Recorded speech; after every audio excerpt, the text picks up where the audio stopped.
ఒకసారి ప్రవీణ్ పగడల్లా అర్థం మారిన కాడి నుంచి నాళ్ళ దాకా నేను తాగుబోతున్న కాదు శుద్ధ కోసమే సాంప్రదాయాన్ని అని చెప్పుకుంటూ తిరిగాడు కదా. ఎరా లలిత్, నీ మీద ఎన్ని పోలీస్ కేసులు ఉన్నాయి? మొన్నే కదా పోలీసులు నడిరోడ్డు మీద ఈడ్చుకుపోయారు.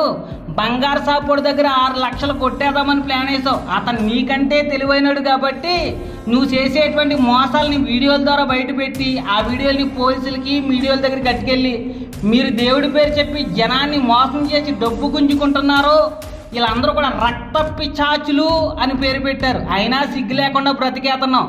నువ్వా ప్రవీణ్ అన్న గురించి మాట్లాడేది?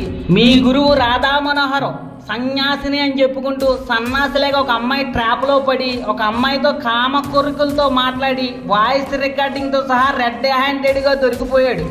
ఆడి తప్పుని కవర్ చేయడానికి నువ్వు మీడియాలోకి వెళ్ళి అబ్బే మా గురువు గారు నోట్లో వెళ్ళిన చప్పరించలేడంటే అని పచ్చి అబద్ధాలు ఆడావు. నువ్వా ప్రవీణ్ అన్న గురించి మాట్లాడేది? మీతో పాటు కలిసిమెలిసి తిరిగినటువంటి కరాటి కళ్యాణి మీరు చేసేటువంటి అన్యాయాలు, మీరు చేసేటువంటి పాపాలు, మీరు మనుషుల్ని మోసం చేసి ఎలా డబ్బులు గుంజుకుంటున్నారో ఆవిడ కల్లారా చూసి మీడియాకి వచ్చి మీరందరూ తాగుబోతులు, తిరిగిబోతులు, జనాన్ని దగ్గర దేవుడి పేరు చెప్పి ధనాన్ని దోచుకుంటున్నారు అని మీడియాలో స్వయంగా ఆమె చెప్తే ఆమెకు మీరు ఏ పేరు పెట్టారా?